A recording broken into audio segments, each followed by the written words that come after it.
दो शब्दों में सिमटी है मेरी मोहब्बत की दास्तान, दो शब्दों में सिमटी है मेरी मोहब्बत की दास्तान, उसे टूट कर चाहा और चाह कर टूट गए। नमस्कार, मैं दीपक कुमार सोनी आप सबका दीपक जीएस एकेडमी में स्वागत करता हूं। जैसा कि हम लोग मॉडर्न हिस्ट्री के श्रृंखला को लेकर चल रहे थे और हम लोग झारखंड जीएस के श्रृंखला को भी लेकर चल रहे हैं दोस्तों, आप जाएं और आप सर्च करें और उसके बाद आप झारखंड की भी पढ़ाई कर सकते हैं, क्योंकि आने वाले समय में झारखंड में बहुत सारी वैकेंसियां आएंगी और बहुत सारी उपलब्धियां आएंगी, बहुत सारी बढ़िया वैकेंसियां आएंगी उनमें, जिसको आपको जानना है और बेहतर तरीके से आपको तैयारी करना है। आइए हम मॉडर्न हिस्ट्री के श्रृंखला में मराठा साम्राज्य के अंतिम पार्ट को हम पढ़ा रहे हैं और इसके बाद हम लोग चलेंगे अंग्रेजों के विभिन्न राजनीतिक सुधार में, अंग्रेजों के द्वारा लाए गए विभिन्न नियमों और कानूनों के तहत हम लोग पढ़ेंगे। लेकिन आज हम लोग मराठा साम्राज्य के अंतिम चरण को हम लोग पढ़ेंगे। आइए जानते हैं। जैसा कि हम लोगों ने पिछली कक्षाओं में पढ़ा शिवाजी के बारे में, शिवाजी के अष्टप्रधान के बारे में पढ़ा है ना, और अगर आपने नहीं पढ़ा है तो लिंक इसका डिस्क्रिप्शन में है शिवाजी के दोनों कक्षाओं का, आप जाकर उसे देखें और लाभान्वित हों। जैसा कि हम लोगों ने पढ़ा था दोस्तों, कल के क्लास में हमने पढ़ा कि किस प्रकार से बालाजी विश्वनाथ, फिर बाजीराव प्रथम, फिर बालाजी बाजीराव शासक बने, मराठा पेशवा बने। और बालाजी बाजीराव के बाद दोस्तों मराठा पेशवा जो बनेंगे उनके पुत्र बनेंगे माधव राव। अब समझिएगा, माधव राव से कहानी बड़ा इंटरेस्टिंग है, बड़ा महत्वपूर्ण है। माधव राव का कार्यकाल आप यहाँ देख सकते हैं 1761 से 1772। अब माधव राव जब शासक बने तो ये अल्पवयस्क था। अल्पवयस्क का अर्थ होता है कि ये एकदम लगभग 17 वर्ष की उम्र में ये पेशवा बन गया। अब देखिए यहाँ पर दो चीज़ होती है। बालाजी बाजीराव के भाई का नाम रघुनाथ राव था, या उसको रघोवा भी कहा जाता है। और रघुनाथ राव चाहता था कि बालाजी बाजीराव के बाद जो पेशवा बने वो हम बने, क्योंकि बालाजी बाजीराव के जो पुत्र थे, जो आप माधव राव देख रहे हैं, वो अल्पवयस्क थे, लगभग 17 वर्ष के थे, उतना नॉलेज नहीं था, लेकिन फिर भी एक कुशल योद्धा थे ये, और इन्हीं को बनाया गया, क्या पेशवा बनाया गया। लेकिन रघुनाथ राव जो था बड़ा क्रूर, बड़ा खत्म किस्म का व्यक्ति था, बड़ा अजीब किस्म का व्यक्ति था दोस्तों ये, है ना। जब माधव राव, यानी कि इसका भतीजा हो जाएगा ये, जब माधव राव शासक बना, जब माधव राव मराठा पेशवा बना, तो मराठा पेशवा बनने के साथ ही इस रघुनाथ राव का एकदम आगे से लेके पीछे तक पूरा जलने लगा, एकदम पूरा एकदम लहरने लगा, इसका एकदम खत्म हो गया, एकदम बर्बाद हो गया, है ना। और इसको इतना बुरा लगा कि ये क्या कर लिया, ये अंग्रेजों से सहायता मांगने के लिए चल गया, और अंग्रेजों से सहायता मांगने के लिए चल गया कि ब्रिटिश सरकार अब आप ही का सहारा है हमको। देखिए गद्दारी यहाँ भी जन्म लेगी दोस्तों, है ना, कि अब आप ही का सहारा है ना। 17 वर्ष के लड़के को बनाया जा रहा है मराठा पेशवा, लेकिन हमको बनाया नहीं जा रहा है। मेरा भाई मरा था तो हम भी तो उसी वंश के थे, हमको भी तो बनाना चाहिए था, लेकिन हमको नहीं बनाया, उसके पुत्र को बनाया। आप हमारी सहायता करें, हम एकदम दोगलापंथी करेंगे यहाँ पर, है ना। क्या करेंगे यहाँ पर, हम अपने ही मराठा साम्राज्य को खंडहर बनाते जाएंगे, अपने ही मराठा साम्राज्य को समाप्त करने के ऊपर आतुर हैं। क्यों? क्योंकि हमको पेशवा का पद चाहिए, है ना। ऐसा इसने क्या कहा, रघुनाथ राव ने अंग्रेजों से कहा, और इसी समय से ये अंग्रेजों के साथ मिल जाता है, जिसकी भनक माधव राव तक को नहीं होती है। और इस प्रकार से बेचारे माधव राव की जो होती है दोस्तों मृत्यु हो जाती है बहुत कम उम्र में। 1772 में इसकी मृत्यु हो जाएगी क्षय रोग से। क्षय रोग को ही काक रोग, टीबी रोग भी कहा जाता है, तपेदिक रोग भी कहा जाता है। यदि क्षय रोग ना दे ऑप्शन में तो काक रोग, टीबी या तपेदिक के नाम से भी जाना जाए। टीबी से इसकी मृत्यु हो गई बहुत कम उम्र में। जब इसकी मृत्यु हुई, समझिएगा आप इस बात को, जब इसकी मृत्यु हुई तब रघुनाथ राव का फिर दिल मचलने लगा कि अब तो हम ही बनेंगे। लेकिन माधव राव का एक बेटा था, है ना, बेटा बोल रहे हैं सॉरी, माधव राव का एक छोटा भाई था, और माधव राव के उस छोटे भाई को क्या किया गया, पेशवा बनाया गया। रघुनाथ राव को बोला कि आप नहीं बन सकते हैं, क्योंकि माधव राव के छोटे भाई अभी जीवित हैं, है ना, और माधव राव के जब छोटे भाई जीवित हैं तो वही पेशवा बनेंगे। और इस छोटे भाई का नाम था दोस्तों नारायण राव, जिसका कार्यकाल 1772 से 74 तक रहेगा। लेकिन इस रघुनाथ राव को इतना ज़्यादा ईर्ष्या हुआ कि यार मेरा भाई मरा उस समय हमको नहीं बनाया, उसके पुत्र को बना दिया, चलो हम बर्दाश्त कर लिए, भगवान भी मेरा सुन लिया, क्षय रोग से उसका मृत्यु हो गया।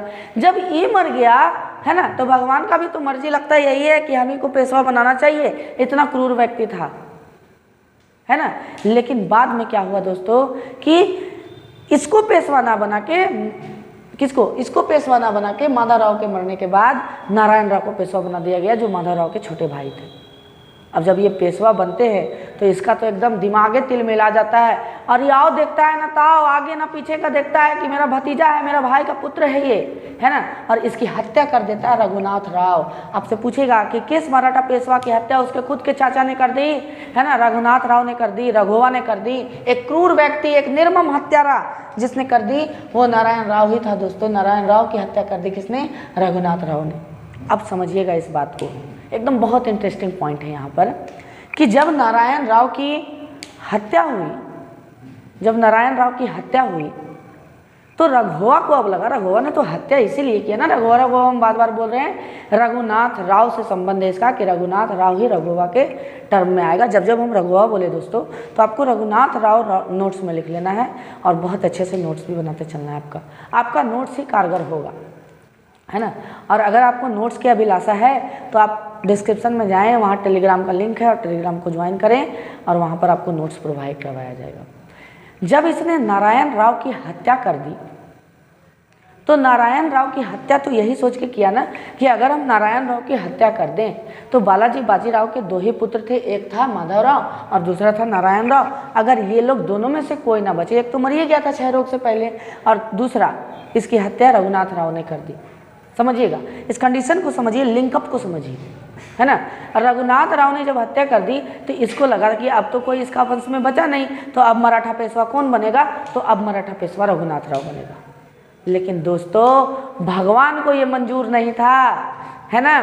बहुत इंटरेस्टिंग पॉइंट है कि जैसे ही इसका एकदम सब खुशी उसी होने लगा, सब छत्रपति वगैरह बोलने लगे कि चलो अब तो मराठा का पेशवा का जो वंश है वंशानुगत हो ही गया है, अब अगर कोई है ही नहीं तो रघुनाथ राव को ही पेशवा बना दिया जाएगा। लेकिन उधरे से एकदम क्या हुआ कि नारायण राव की जो पत्नी थी वो उल्टी उल्टी करने लगी पूरा खतरनाक किस्म से, यानी कि वो प्रेग्नेंट थी दोस्तों, है ना। अब जैसे ही ये खबर पता चला, इसका एकदम खुशी का लहर था रघुनाथ राव का कि हम ही बनेंगे मराठा पेशवा, हम ही बनेंगे मराठा पेशवा। और वही घड़ी क्या करने लगी, नारायण राव की जो पत्नी थी वो उल्टी उल्टी पूरा खतरनाक किस्म से करने लगी, और क्या हो गया, ये प्रेग्नेंट हो गई। जब ये बात पता चला छत्रपति को, ये बात पता चला उच्च कोटि के वृद्धों को, तब उन्होंने बोला कि नहीं नहीं रुको, अभी रघुनाथ राव नहीं बन सकता है। सोचिए जीवन में कभी भी ये बनेगा ही नहीं पेशवा, इतना कलंकित व्यक्ति है ये रघुनाथ राव, है ना। बोला कि देखिए अभी आप खुश मत रहिए, अभी जो नारायण राव की पत्नी है वो प्रेग्नेंट है, अब जो प्रेग्नेंट है अब इसमें से अगर बेटी पैदा लेगी तब तो रघुनाथ राव को बनाया जाएगा शासक, और अगर बेटा पैदा लिया तो रघुनाथ राव को मराठा पेशवा नहीं बनाया जाएगा, जो बेटा पैदा लेगा वंश परंपरा के अनुसार वही पेशवा बनेगा। अब रघुनाथ राव का तिल मिला गया दिमाग की थला, जो जन्म भी नहीं लिया है, जो जन्म भी नहीं लिया है, उसके लिए हमको क्या किया जा रहा है, उसके लिए हमको रोका जा रहा है, उसके लिए मराठा पेशवा का पद हमारे लिए रोका जा रहा है।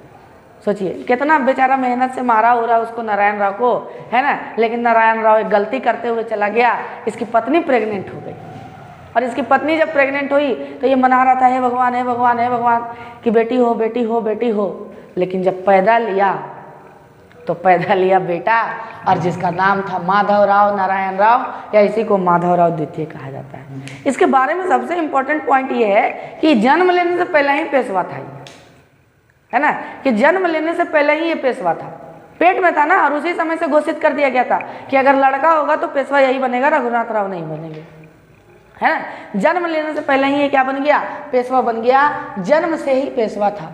अब देखिए चूंकि ये क्या था, अल्पवयस्क था बेचारा, इसलिए इसके संरक्षण के लिए एक बड़ा भाई संगठन बनाया गया। मोस्ट इंपॉर्टेंट पॉइंट ध्यान में रखना और नोट्स करते चल जाना है आपको कि एक बड़ा भाई संगठन बनाया गया, और उस बड़ा भाई संगठन का अध्यक्ष किसको नियुक्त किया गया, नाना फडणवीस को। आपसे कभी क्वेश्चन पूछ सकता है कि माधव राव द्वितीय या माधव राव नारायण राव का संरक्षक कौन था, तो नाना फडणवीस। या बड़ा भाई संगठन किसके संरक्षण के लिए बनाया गया था, तो माधव राव द्वितीय के संरक्षण के लिए बनाया गया था, जिसके अध्यक्ष अध्यक्ष कौन थे?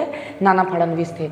अब देखिएगा इसी के समय में क्या होता है कि प्रथम आंग्ल मराठा युद्ध होता है और ये देन किसकी है? रघुनाथ राव की है।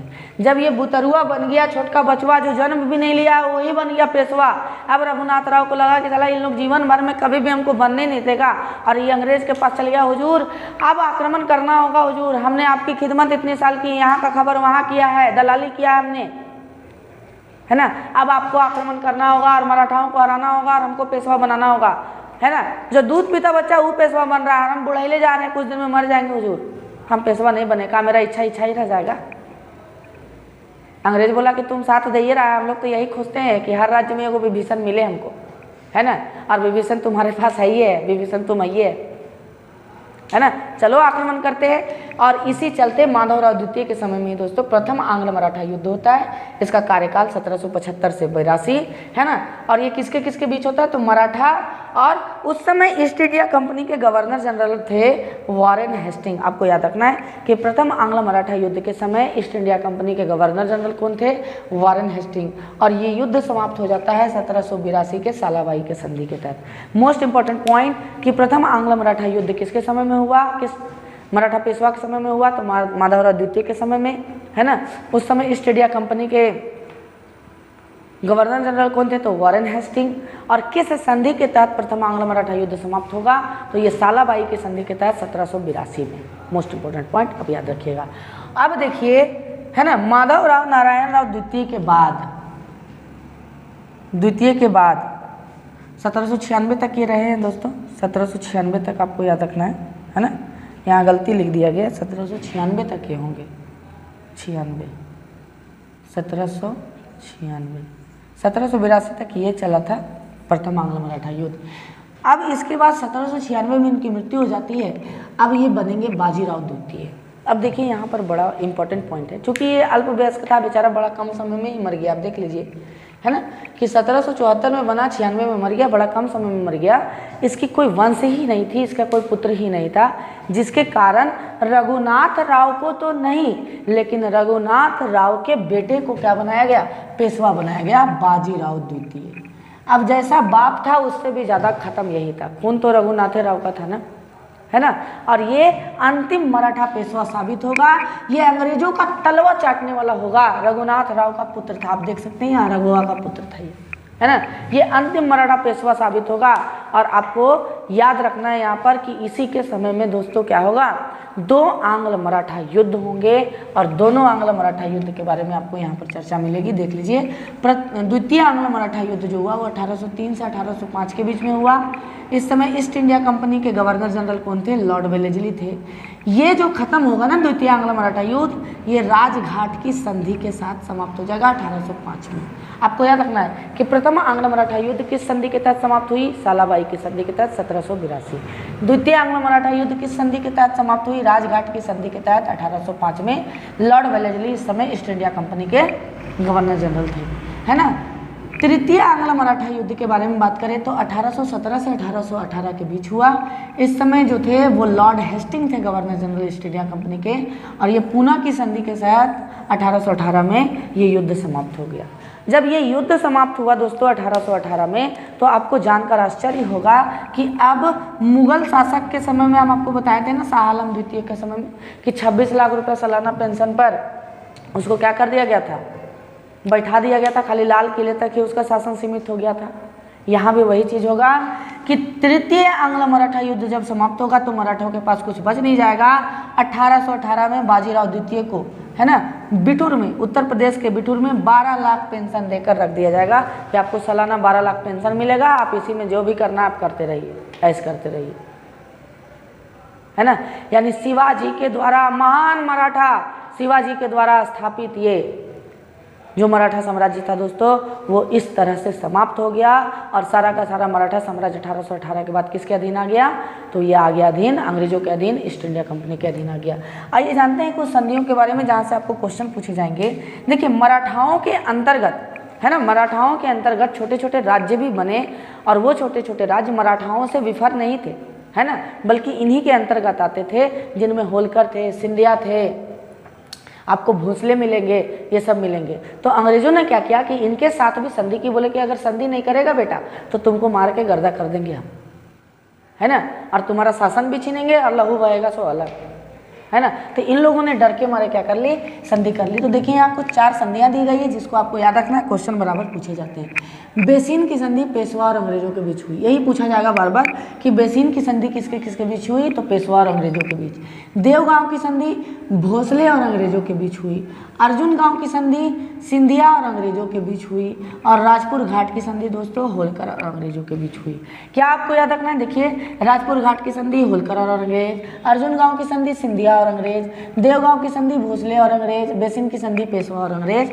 इस प्रकार से महान मराठा साम्राज्य के छत्रपति शिवाजी के द्वारा स्थापित एक गौरवान्वित साम्राज्य समाप्त हो गया।